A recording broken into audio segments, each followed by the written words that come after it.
y'all, getting back to forging stuff out of my ridiculous scrap piles around here, trying to delete them. It's this forged and fabricated door pull.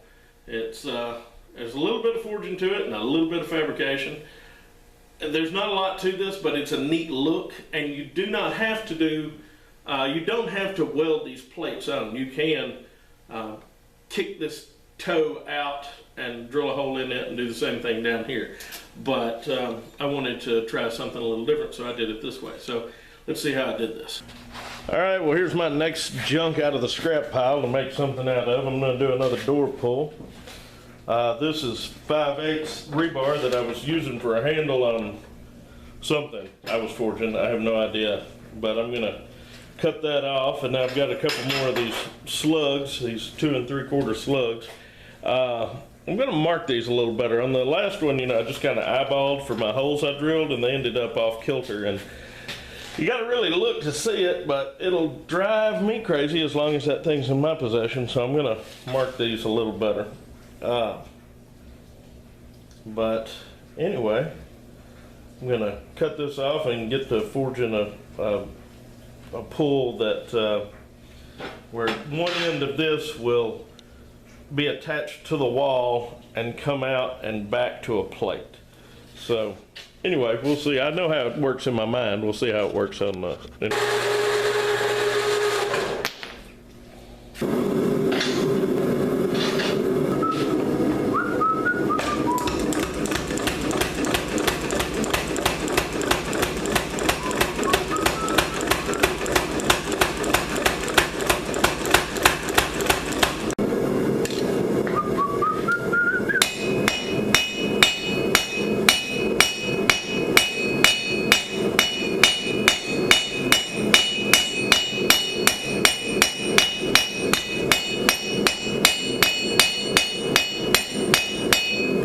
sucked the heat right out.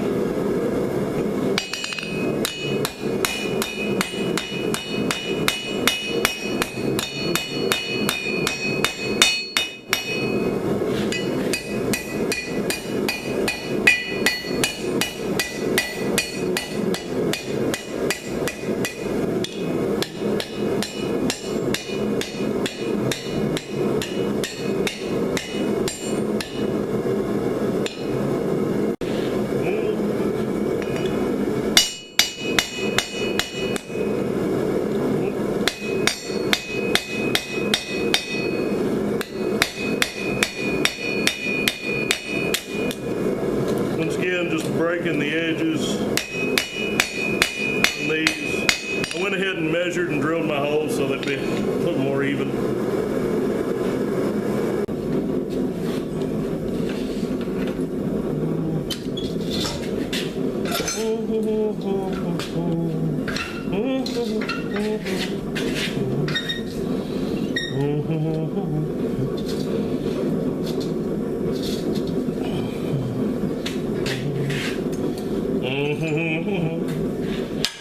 Yeah, I don't know about you, but that looks a little tall to me. So what I think I'm going to do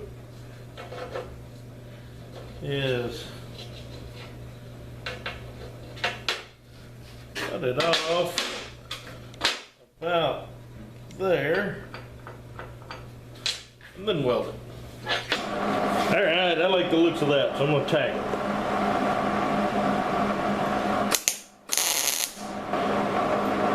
Okay, that still looks good, so now I'm going to weld it. Alright, well, that's pretty simple. And like I've said before, I love doing door pulls because there's no rules. And people use these different doors in their houses. They use them on gates a lot, outbuildings, chicken houses. I mean, you never know where somebody's going to want this. So once again, this will be something that I throw in my display when I do shows. And hopefully somebody will want it. But the next video that I'm going to do on out of the trash pile, or out of the scrap, adventures in the scrap pile, is I'm going to do a lot of production S-hooks. I've got a video on how to do an S-hook, which is where you need to start if you're doing S-hooks, how you need to learn to do it all by hand. But I make a lot of S-hooks. S-hooks are a thing that always sells. So I'm going to show you how to crank some S-hooks out. So that'll be in the next one. Anyway, I hope y'all enjoyed the video. If you did, please hit the like button down below. If you'd like to see more videos like this, please subscribe to the channel. And if you would like to find us on Facebook, we're on Facebook. My business page is Voodoo Forge, and the page that supports the YouTube channel is Voodoo Tennessee. So anyway, y'all behave yourselves.